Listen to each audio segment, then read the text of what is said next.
My name is Madison McCurdy. I will be completing my presentation on the lack of resources for older rural adults.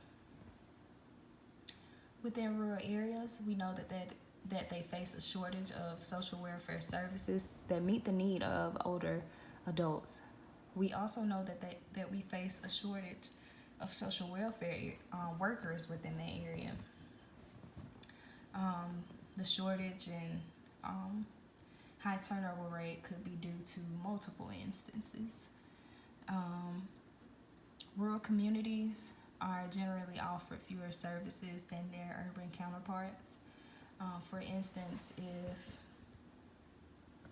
an older adult within a rural area has an emergent heart need, that older adult within that small town would have to be transported from his small town to a more urban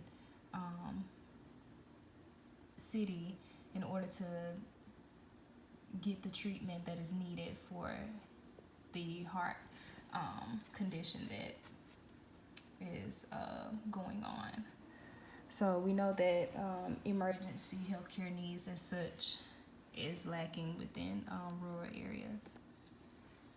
Older adults. We know that the aging population is growing, as they like to call them, the baby boomers.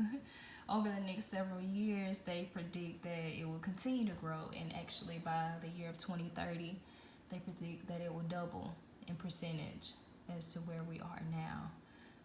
They stated by then, older adults 65 and older will be 20% of the total population.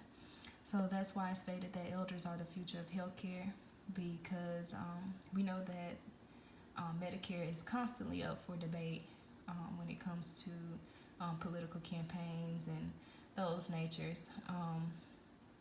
So since the population of older adults is growing, that need is still going to have to be addressed. It's not going away. And it's going to have to be a very big change. It's going to be a very drastic change in the shift in healthcare needs. Because we know that older adults are more likely to utilize healthcare services than any other population of people. Social functioning has also been found to be poorer within the rural elderly. This could be true due to multiple facts. We know that in urban areas, there are more adult daycare facilities and more adult day facilities, senior living facilities, assisted living facilities. So most times, older adults have more opportunities to establish and build social support with friends and others within the community due to the abundance of resources that they're offered, as opposed to within the rural community. Some barriers for older rural adults. Transportation is a big barrier. The need for transportation is such a big deal within the rural areas due to the fact that it helps them, it aids them in getting to their doctor's appointment, getting to their social services appointments, getting to their mental health services appointments. So the lack of affordable transportation within rural areas tends to halt the progress that could be made for the older adults in those areas. Lack of knowledge of the available resources for them. This is also a big deal due to some older adults don't have the access to modern technology to even know of the available resources of the area, or let alone how to use the modern technology to understand and know that there are resources available to them. Literacy is also a barrier. It's not stated in the PowerPoint, but it is also a barrier So just being aware as a professional that when you're dealing with any individual from a rural area or any individual at all, just to be mindful of the vocabulary that we use. And we just want them to know that, well, we just want them to be able to understand us, and them in return to us in return to understand them, and they understand us. Also loneliness, depression, we know that it is a biggie due to, like I said, the lack of social support. So loneliness can also be a barrier. I put ADLs, the activities of daily living. A lot of our rural, our older adults, as we age, we tend to lose that. Our health tends to decline. So some of our older adults can't do their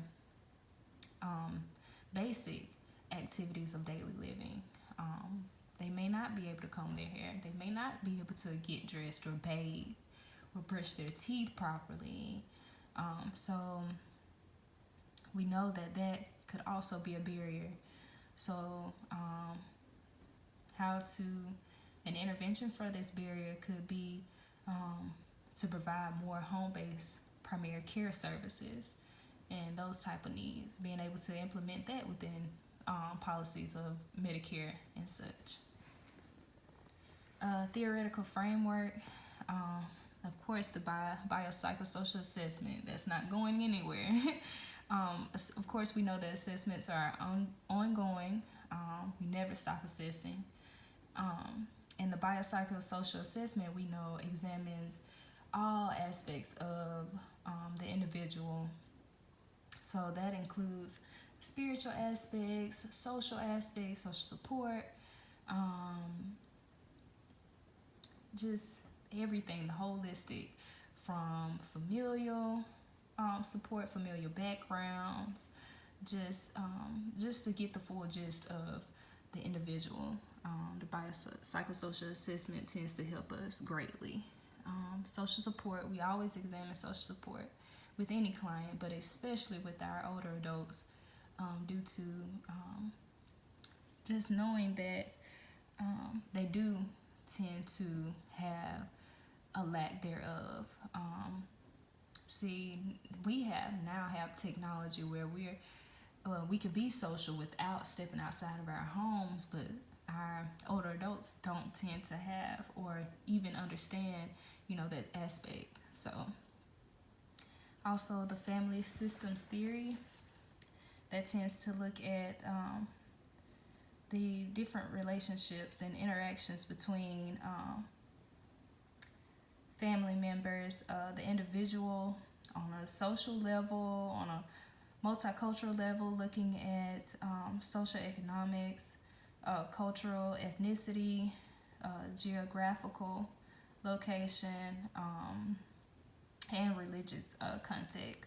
So the family system theory tends to look at multiple aspects as well. Family systems, as stated, they explore relationships and interactions. So we want those relationships and interactions to be positive, always positive. Exploring boundaries that they may have with these relationships, making sure that they are healthy boundaries, evaluating their networks. We want that to remain positive as well. Networks could be, community organizations, or if they go to church, their religious affiliation, those types of things. Assessing basic things like self-harm risk. We want to know whether or not, if they're having any issues or battling with any issues of self-harm, we would want to assess that as well.